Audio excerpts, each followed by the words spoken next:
y era la parte por donde ella lo sostenía. Por esa razón, según la mitología, Aquiles salió casi inmortal. Solo le faltó una parte que lo hacía mortal. ¿Se acuerdan cuál era? El talón. El talón.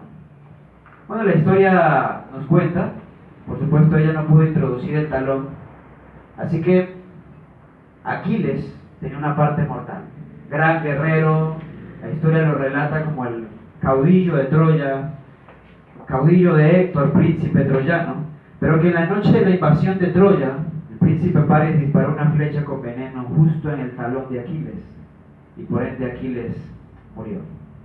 La mitología griega no es real, pero de allí salió una famosa expresión que voy a utilizar en esta tarde ya, que se llama el talón de Aquiles. Pues el mundo ahora utiliza la expresión el talón de Aquiles para hablar del punto débil de una persona, de alguien, de una denominación, de una empresa, en fin. El talón de Aquiles es una expresión que se emplea para referirse al punto flaco o punto débil de una persona o cosa. Decimos, esta mesa es una buena mesa, pero esta pata es un talón de Aquiles. ¿Lo han escuchado? Está débil. Una manera más práctica, podemos decir, para dar ejemplos. Es un hombre trabajador, es honesto, es responsable, pero su talón de Aquiles es la bebida. Tiene voluntad, está siempre presto, pero no tiene tacto, su talón de Aquiles. Diríamos, es muy buen hermano, pero sus hijos no tienen reverencia en el templo. O diríamos, bueno, sí, es un hermano responsable, entregado a la causa, pero le gusta mentir. O es un hermano que es amoroso, es un buen padre y todo lo demás, pero tiene problemas con las mujeres. Veamos algunos ejemplos bíblicos para que entremos a lo que nos concierne a nosotros. El primer ejemplo que les quiero dar radica en Sansón. Pregunto, ¿usted conoce la historia? ¿Tenía Sansón puntos fuertes en su vida? ¿A su favor? ¿Cuáles? A ver, descríbame algunos. Ok, era fuerte. Sin duda alguna, después del diluvio no hubo un hombre tan fuerte como Sansón. Y digo después del diluvio porque no sé qué tanta fuerza tenían los antidiluvianos. Pero después del diluvio seguramente no había otro hombre con la fuerza física que tenía Sansón.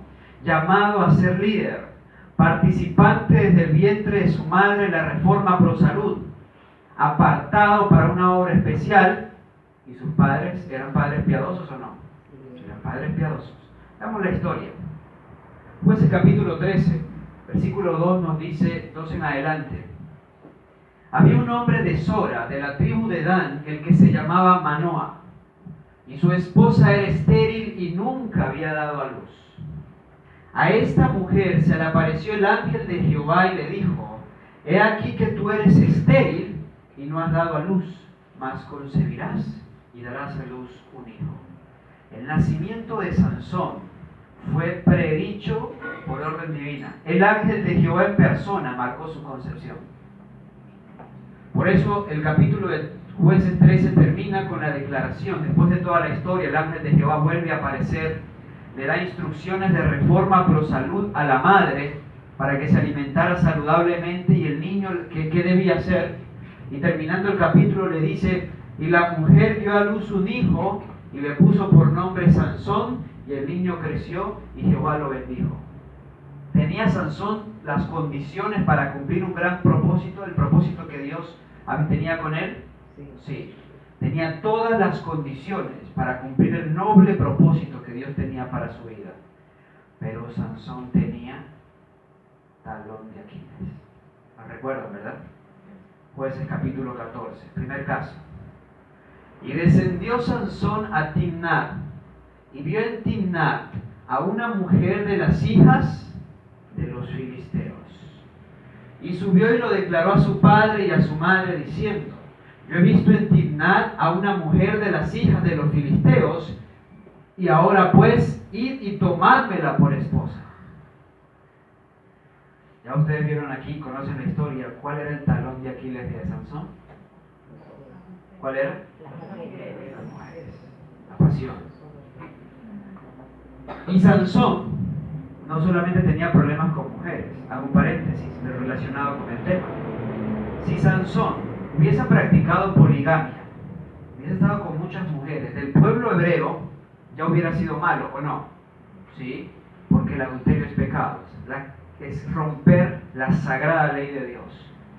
Muchos dicen, pero Abraham lo hizo, el hombre conforme al corazón de Jehová lo hizo, David, y Sansón lo hizo, pero ¿cuáles fueron las consecuencias? La profeta dice, de ese pecado también tuvieron que arrepentirse. Si no se hubieran arrepentido de sus pecados, no fueran candidatos a la salvación, aunque se llamara Abraham. Pecado es pecado.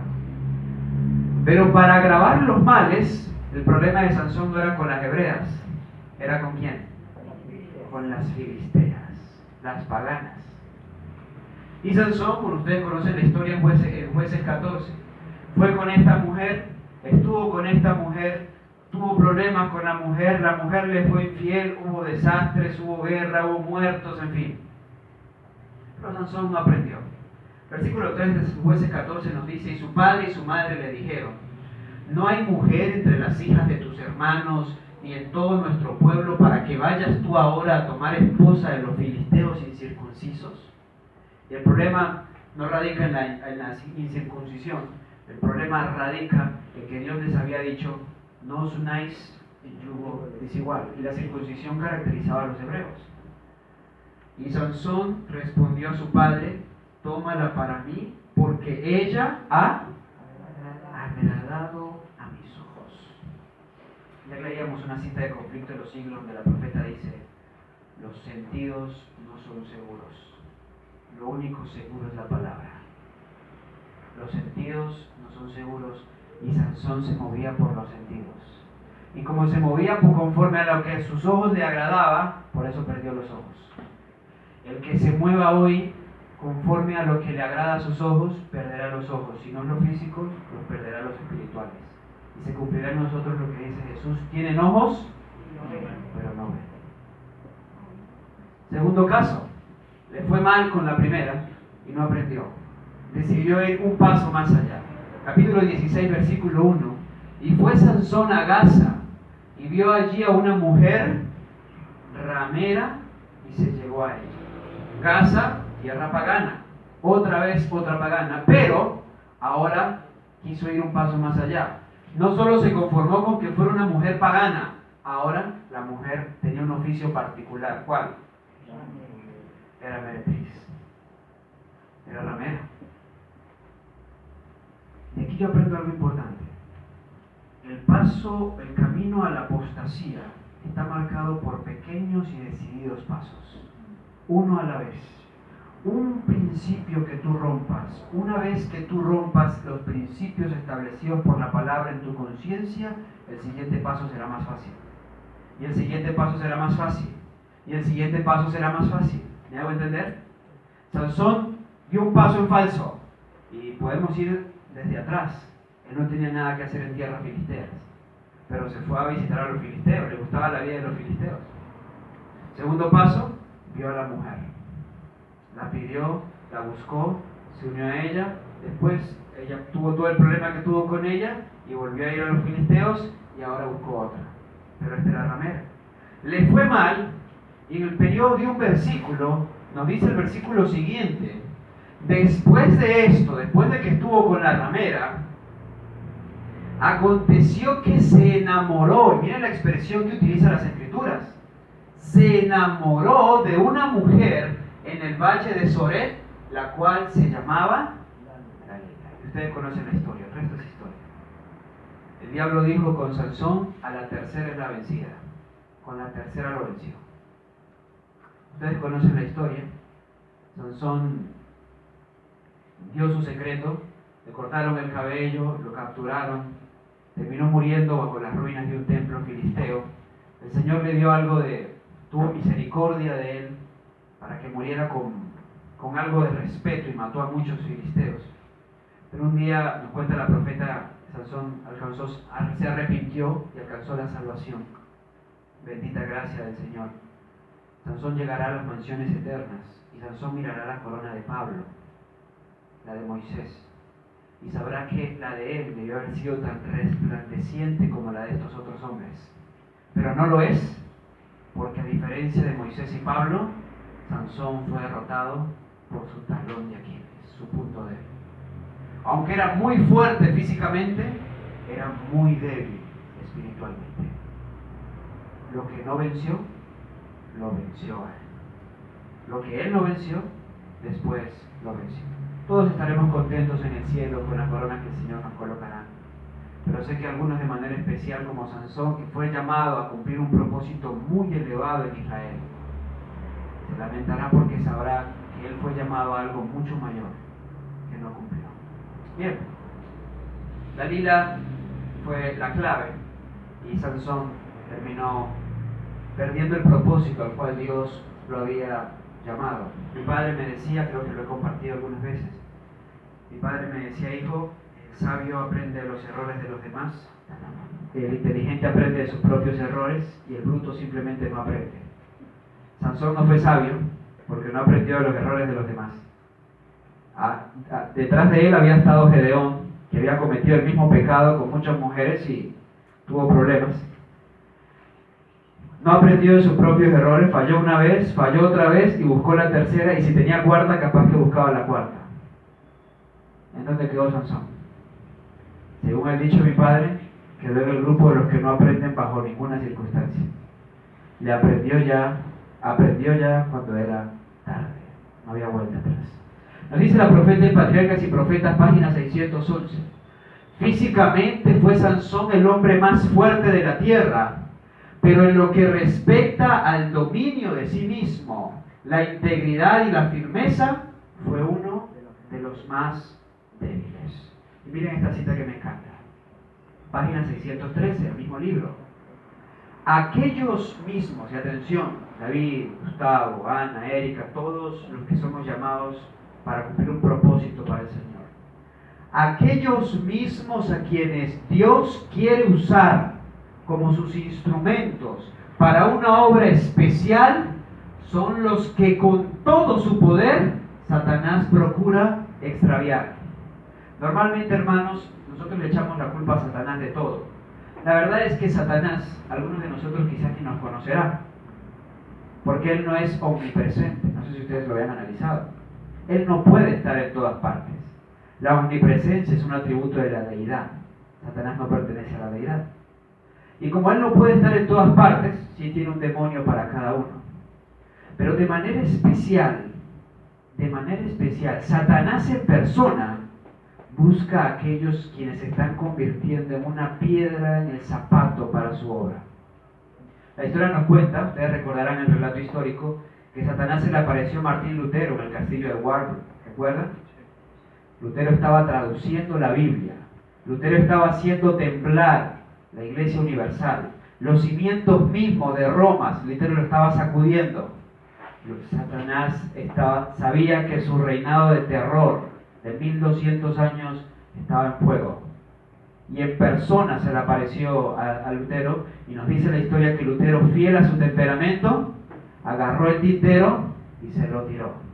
Hoy todavía en el castillo de Warburg ellos han conservado la pared, que está llena de tinta. Le han hecho un trabajo especial para conservarla con el paso del tiempo. Ellen White, mientras escribía el libro The Great Controversy, 1886, Conflicto de los Siglos, el libro que Satanás más odia, porque es el libro que lo desnuda, lo desenmascara. En ese libro, mientras ella lo escribía, la profeta comenta que el diablo arañaba la puerta de su cuarto del otro lado, y que fue ahí donde el Señor le garantizó doble protección de sus ángeles, y es ahí donde cuenta también que el diablo la intentó tirar por las escaleras, pero los ángeles del Señor no se lo permitieron. Cuando alguien estorba literalmente la obra del diablo, ahí aparece el diablo. Pero el diablo sabe cómo trabajar con cada uno a través de sus demonios. Y cuando él ve que hay algo en alguien que Dios quiere utilizar, o hay alguien que Dios quiere usar de manera especial, dice que con todo su poder Satanás procura extraviarlos. Así que si el Señor quiere usarlo a usted de manera especial, usted sabe que habrá una contraparte. El diablo buscará atacarlo. Pero mire cómo lo hace. Mire lo que está subrayado. nos ataca, ¿en dónde? En nuestros talones de Aquiles, en nuestros puntos débiles. Les pregunto, ¿por qué Satanás a José, y él discernió que el Señor quería usar a José de gran manera para salvar al pueblo? ¿Por qué Satanás le presentó a José una mujer desnuda? ¿Por qué? Seguramente debe ser su punto débil. ¿Cómo lo sabemos? Jacob y Abraham tenían ese problema, ¿no? Muy bien, ahora, la ley de Jehová dice, segundo mandamiento, hasta la tercera y cuarta generación de los que me aborrecen. La epigenética, la ciencia hoy en día, hay una rama de la ciencia que se llama epigenética, que estudia la influencia de los genes, la ley de la herencia de padres a hijos, confirma eso, que se repite hasta la tercera y cuarta generación, y es muy interesante, ellos demostrando con la ciencia lo que la ley dice, y tiene estampado, que se repite hasta la tercera y cuarta generación, todo lo que, es decir, en otras palabras, y parto de lo físico, si mi bisabuelo tuvo diabetes, yo tendré tendencia a tener diabetes. Si mis padres tenían problemas cardíacos, yo tendré tendencia a tener problemas cardíacos. Y si hago lo mismo que ellos hicieron, yo desarrollaré esos problemas. Si hago lo mismo que mi bisabuelo hizo que tuvo diabetes, yo tendré diabetes. Estoy dando algunos ejemplos, ¿me hago entender? Eso en lo físico, pero también en el carácter. A ver, Abraham, ¿cuál fue uno de los grandes problemas de Abraham? Poligamia. La poligamia, muy bien.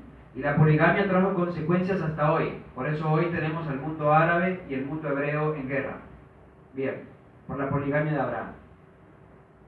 Abraham tuvo un nieto llamado Jacob. Abraham tuvo dos esposas al mismo tiempo y luego tuvo una tercera cuando las dos primeras murieron.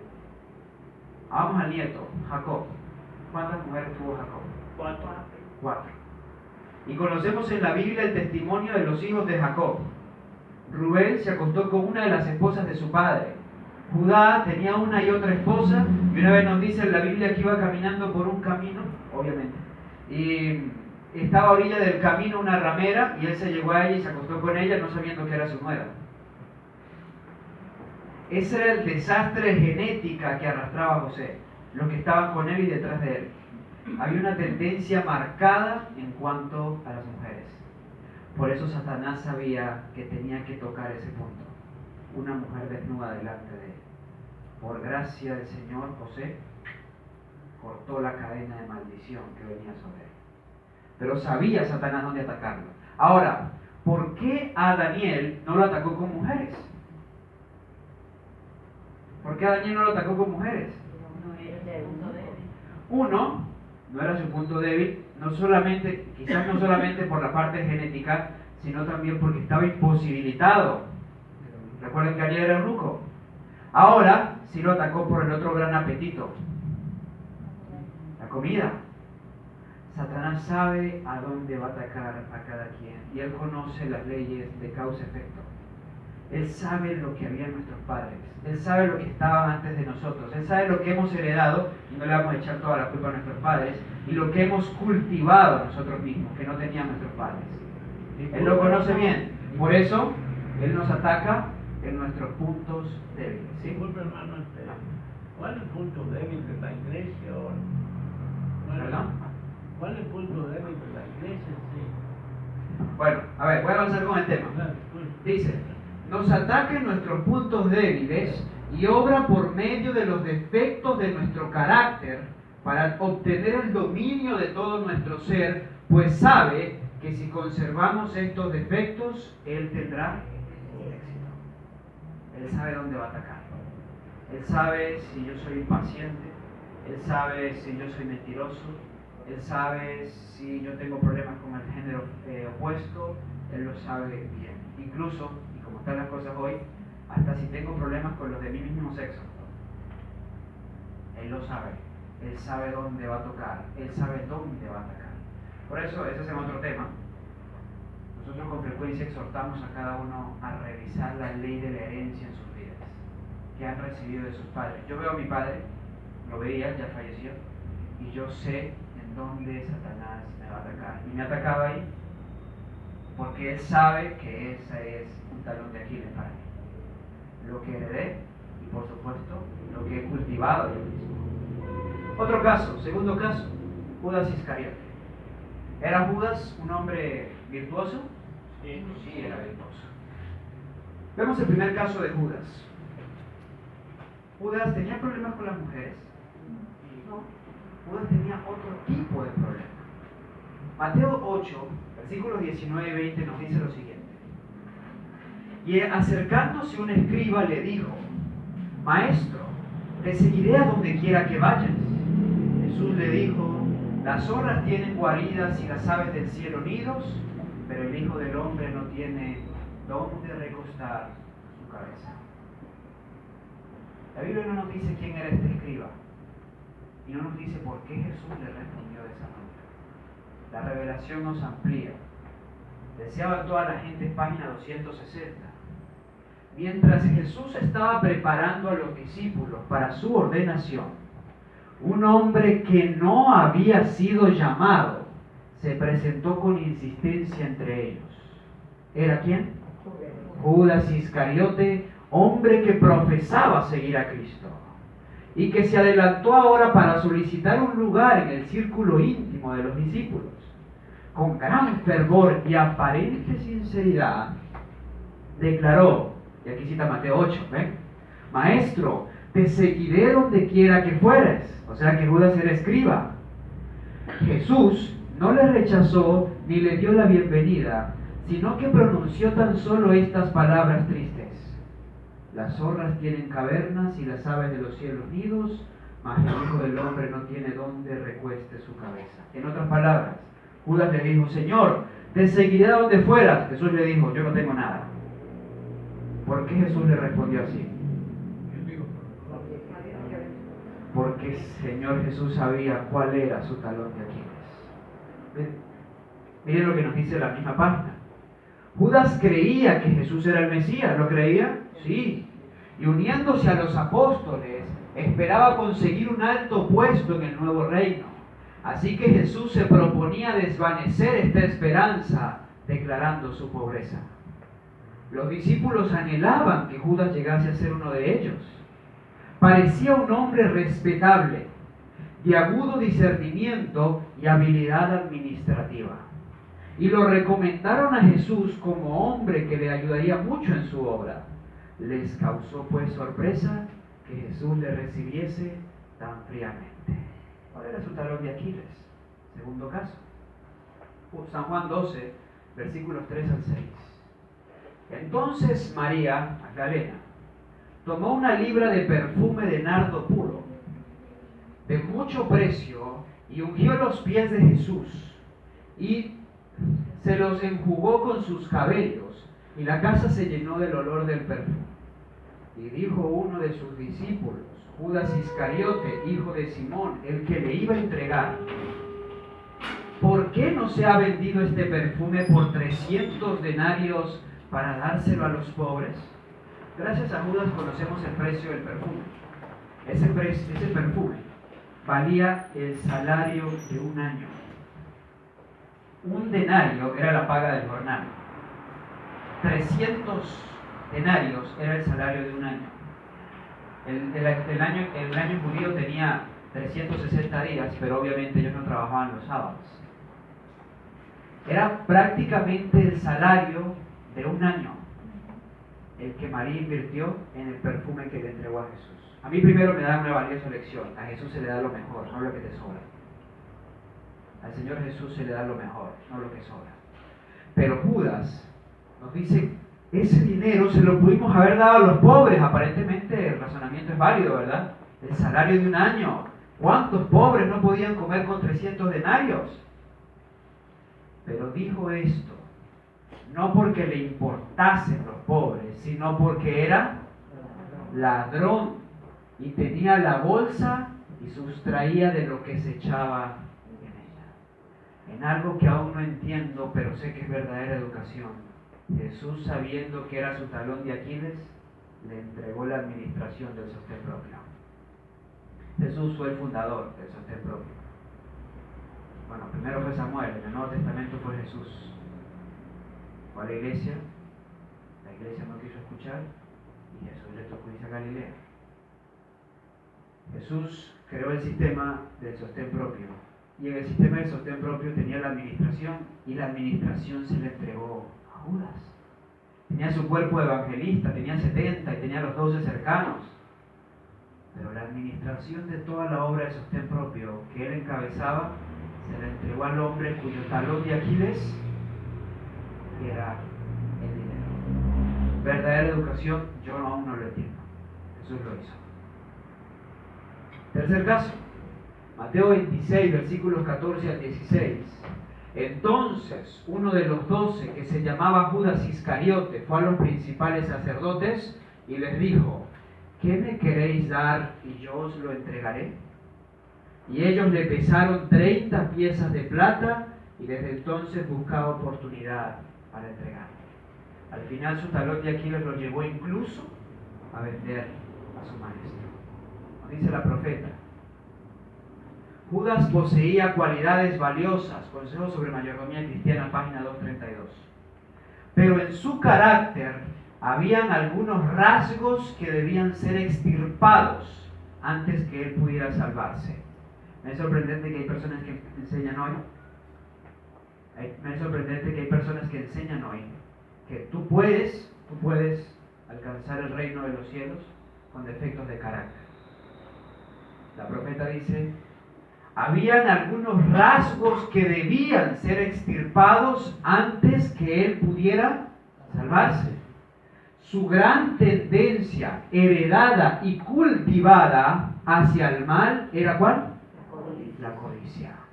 Y esta, mediante la práctica, se convirtió en un hábito que él hizo intervenir en todas sus transacciones. Sus hábitos de economía promovieron en él un espíritu tacaño y este se convirtió en una trampa fatal. La ganancia llegó a ser su medida de una experiencia religiosa correcta y toda virtud genuina fue subordinada a esto. Los principios de rectitud y justicia practicados por Cristo no hallaron cabida en las prácticas de su vida. Judas, como muchos de nosotros hoy, participaba de un pecado. El caso de él era el amor al dinero, el que Pablo dice el mayor de todos los males, la codicia. Judas hacía intervenir en todas las cosas eso, pero no siempre fue así, y la profeta lo comenta a continuación. Página 663 del Deseo de todas las gentes, 663. Judas tenía por naturaleza fuerte apego al dinero, pero no había sido siempre lo bastante corrupto para realizar una acción como esta. Había fomentado el mal espíritu de la avaricia hasta que éste había llegado a ser el motivo predominante de su vida. Es que, hermanos, el pecado es tan vil. Usted dice una mentira hoy, si usted no se arrepiente de esa mentira, la va a repetir. La va a repetir. Y se va a convertir en un hábito en su vida el ser mentiroso. Y para usted luego, la verdad será sus mentiras. Y llegará a ser una acción predominante en todas las cosas que usted haga. Eso le pasó a Judas. Así comenzó Judas. El amor al dinero superaba su amor por Cristo. Al llegar a ser esclavo de un vicio, se entregó a Satanás para ser arrastrado a cualquier bajeza de pecado. Cualquier vicio del que participemos nos hace esclavos, no de Cristo, de Satanás. Miren cómo terminó Judas. Sansón alcanzó gracia, Judas no tenía chance, no tenía oportunidad, no se arrepintió realmente. Página 669 del Deseo de todas las gentes. Como no venció su talón de Aquiles lo venció y determinó su destrucción. Yo he pecado, gritó otra vez Judas, entregando sangre inocente. Pero el sumo sacerdote, recobrando el dominio propio, contestó con desprecio: ¿qué se nos da a nosotros? Viéraslo tú. Judas se echó entonces a los pies de Jesús, reconociéndole como Hijo de Dios y suplicándole que se librase. El Salvador no reprochó a su traidor. Sabía que Judas no se arrepentía. Su confesión fue arrancada, su alma culpable, por un terrible sentimiento de condenación en espera del juicio. Sin embargo, Jesús no pronunció una sola palabra de condenación. Miró compasivamente a Judas y dijo: para esta hora he venido al mundo. Un murmullo de sorpresa corrió por toda la asamblea. Con asombro presenciaron todos la longanimidad de Cristo hacia su traidor. Otra vez sintieron la convicción de que ese hombre era más que mortal. Judas vio que sus súplicas eran vanas y salió corriendo de la sala exclamando: ¡demasiado tarde, demasiado tarde! Sintió que no podía vivir para ver a Cristo crucificado y desesperado salió y se ahorcó. Más tarde ese mismo día, la muchedumbre que conducía a Jesús al lugar de la crucifixión, mientras pasaban por un lugar retirado, vieron al pie de un árbol seco el cuerpo de Judas. Era un espectáculo repugnante. Su peso había roto la soga con la cual se había colgado del árbol. Al caer su cuerpo había quedado horriblemente mutilado y los perros lo estaban devorando. Sus restos fueron inmediatamente enterrados. ¿Hasta dónde llegó el mal que Judas acarició poco a poco?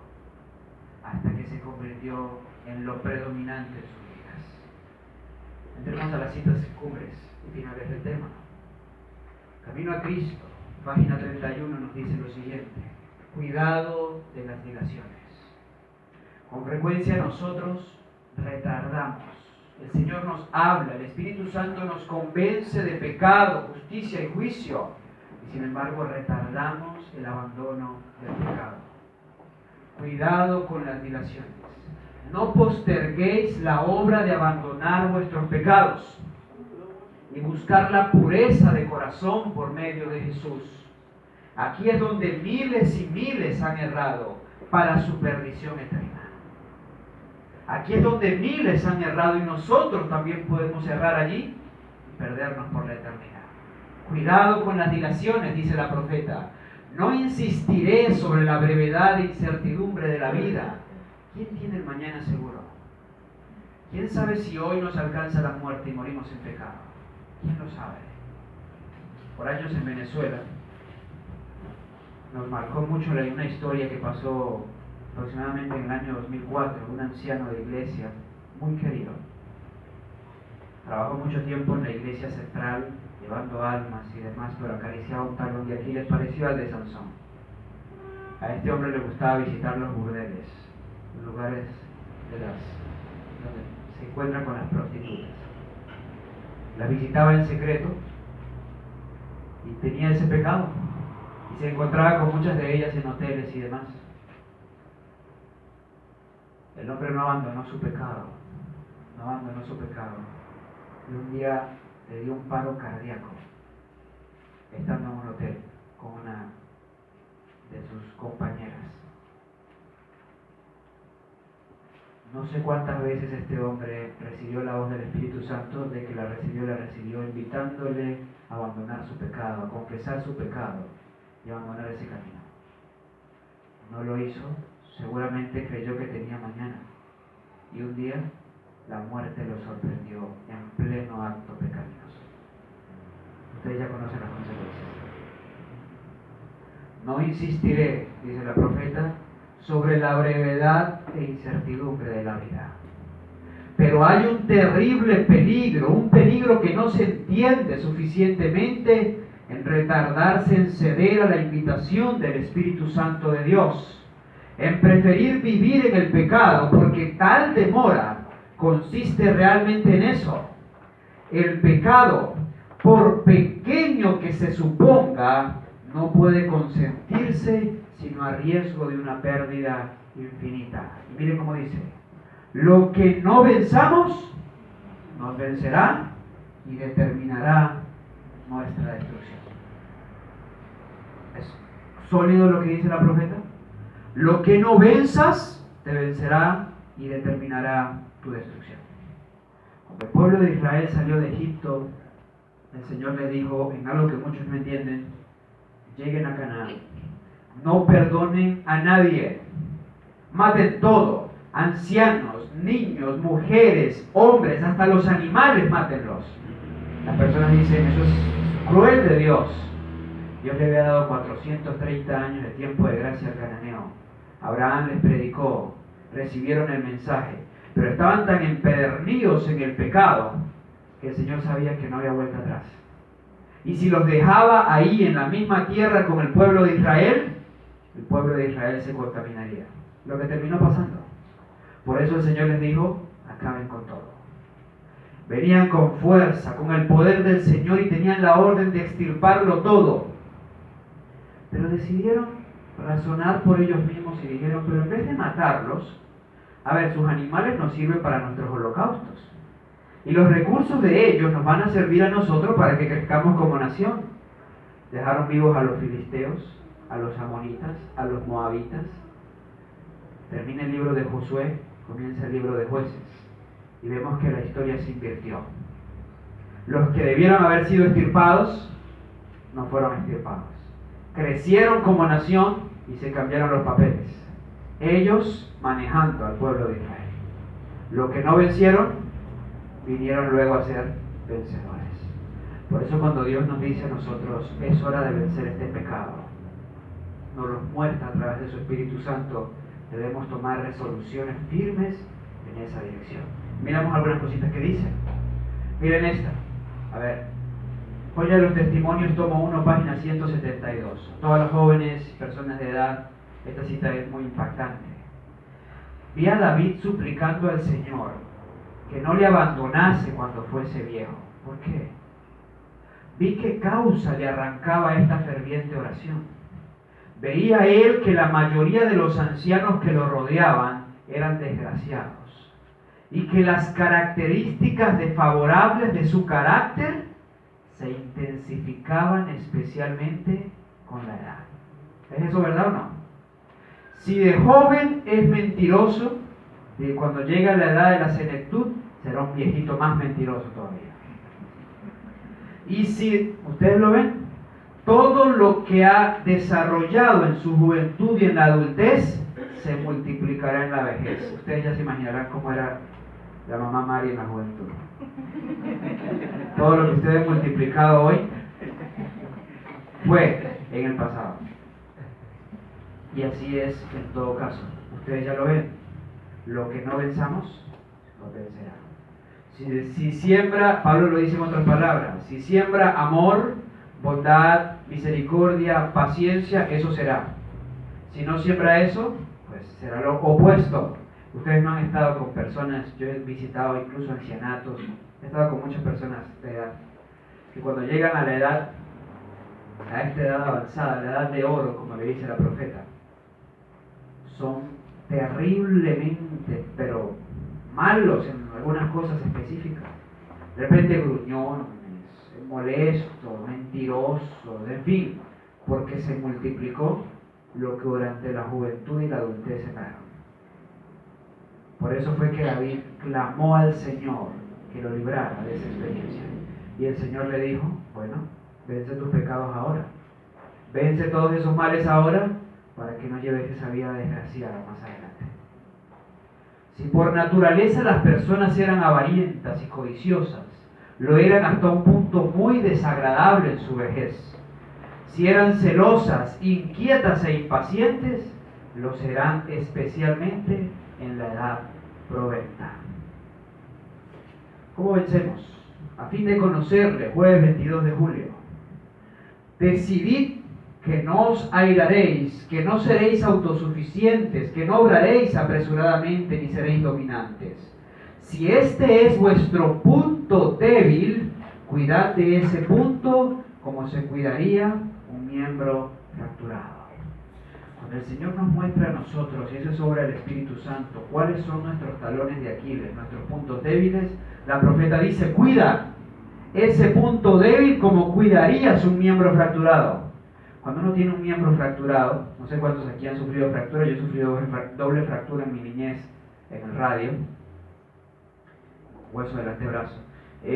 Yo sufrí doble fractura y bueno, yo estuve casi 2 meses enyesado, con el miembro inmovilizado, y lo cuidaba.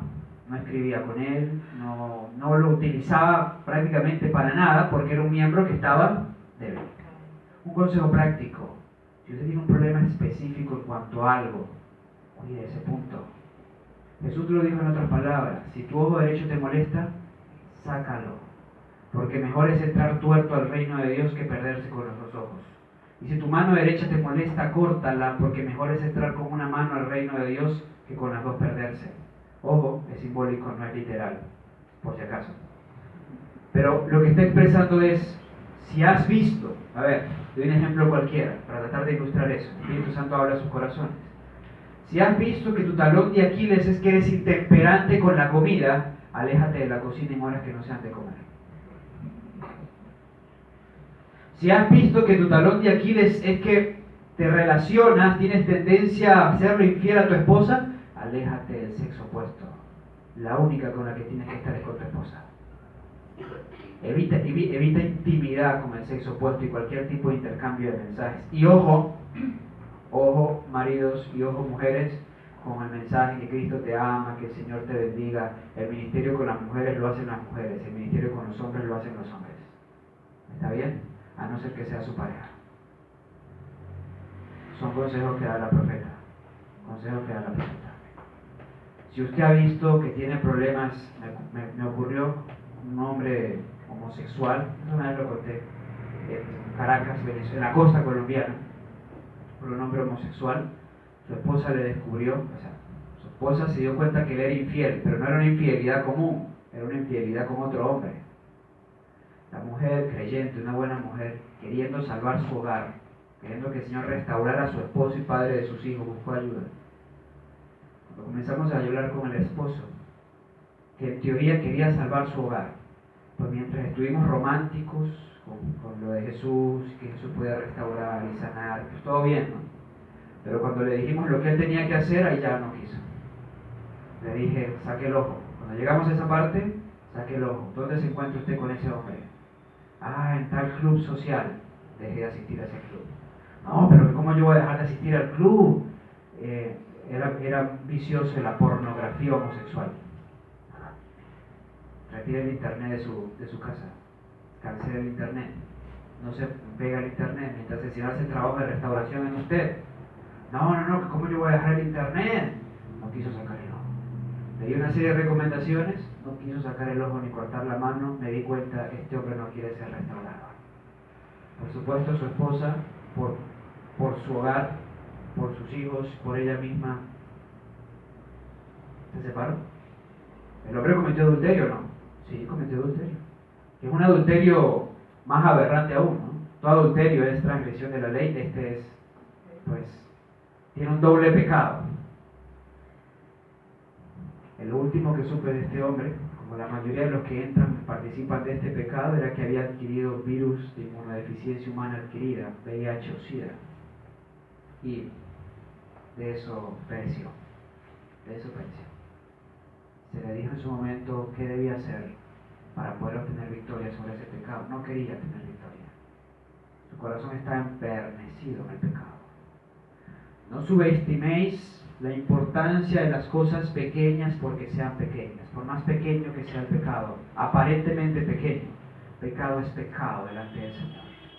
El ebrio, el borracho, la prostituta y el mentiroso son lo mismo delante de Dios. Pecadores. El orgullo, el egoísmo es pecado. Por más pequeño que sea, no lo subestimes. Estos pequeños defectos se acumulan por acción y reacción y se unen como varillas de acero. Entre las últimas citas. Review Herald, 7 de julio de 1910. Que cada creyente, ¿cuántos aquí somos creyentes? Amén. Que cada creyente se examine con detención a sí mismo para descubrir cuáles son sus talones de Aquiles, sus puntos débiles. Tenga un espíritu de humildad y ruegue al Señor para recibir gracia y sabiduría y pida la fe que obra por el amor y purifica el alma. La profeta dice que cada creyente se examine con detención Y para ello necesitamos hacer la oración de David en el Salmo 19, muéstrame lo que yo no veo. Y en el Salmo 139, examíname, oh Dios, y conoce mi corazón, pruébame y entiende mis pensamientos. Y ve si hay en mí caminos de maldad. Cada uno debe pedirle al Señor una profunda examinación. Y con detención debemos ver cuáles son esos puntos débiles que nos están destruyendo y separando de Cristo. Y debemos tener un espíritu de humildad, con frecuencia, hermanos, con alguna frecuencia. Con alguna frecuencia. El Señor a veces utiliza personas para mostrarnos nuestros puntos débiles. El problema es que nosotros nos resistimos porque nos hiere. Eso atenta contra nuestro orgullo, atenta contra nuestro yo. Cuando el Señor usa a alguien para mostrarte un punto débil, que con frecuencia lo hace, la gente espera que un ángel aparezca para decirle cuál es su punto débil. Con frecuencia el Señor va a utilizar a otra persona, una circunstancia para mostrarte cuáles son esos puntos débiles, y entonces nos resistimos, porque nuestro yo se ve herido, se ve dolido. Por eso tenga un espíritu de humildad, dice la profeta. Y ruega al Señor para recibir gracia y sabiduría y pida la fe que obra por el amor y purifica el alma. Podremos jactarnos de estar libres de muchas faltas de las que los otros son culpables. Pero aunque tengamos algunos puntos fuertes en nuestro carácter y tan solo un punto débil, hay comunión entre el pecado y el alma. Todo podrá ser victoria, pero si hay un punto débil en nuestra vida, hay comunión con Satanás y por allí viene la destrucción. Es mi oración que nosotros podamos decir como Jesús: está haciendo propiciación por nosotros, debemos tratar de llegar a la perfección en Cristo. ¿Cuándo es la lucha para ser perfectos en Cristo?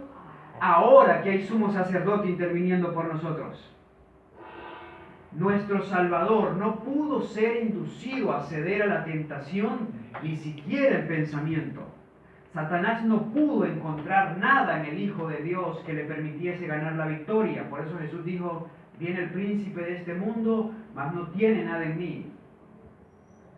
Satanás encuentra en los corazones humanos algún asidero en que hacerse firme. Es tal vez algún deseo pecaminoso que se acaricia, por medio del cual la tentación se fortalece. Última cita, mensaje para los jóvenes, página 90. Ahora salgo del plano individual y entro al plano colectivo. No sé cuántos de ustedes seguramente vieron una película titulada Hasta el último hombre. Se hizo famosa entre el adventismo, aunque no tenía espíritu adventista, por un personaje adventista llamado Desmond Doss. En el ejército se dice: ningún batallón es más fuerte que su soldado más débil. Por eso a él lo querían sacar del batallón. La profeta toma ese dicho del ejército y dice: ninguna cadena es más fuerte que su eslabón más débil. Podemos considerar cierta cadena como buena en conjunto, pero si un eslabón es débil, no se puede tener confianza en ella. La tarea de vencer debe ser el tema de estudio de cada alma que entre en el reino de Dios.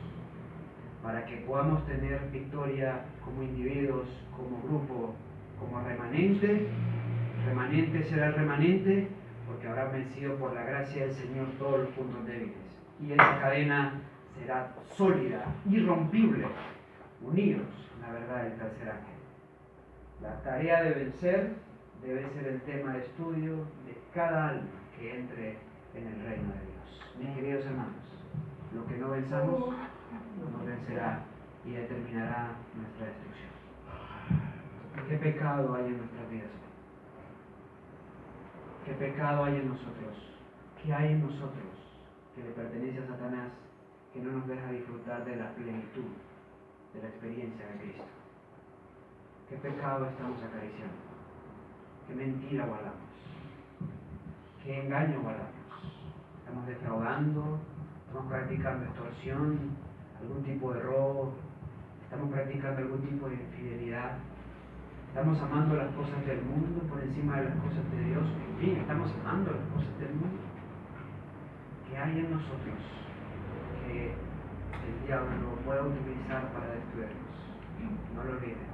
Por el bien de sus almas, por el bien de mi alma, lo que no le permitamos al Señor destruir en nosotros, nos terminará destruyendo. Lo que no venzamos, nos vencerá. El Señor les bendiga, hermanos. Que podamos tomar decisiones. Hoy es día de vencer. Hoy es día de renovación. Hoy es día de salvación. Amén. Señor les guarde.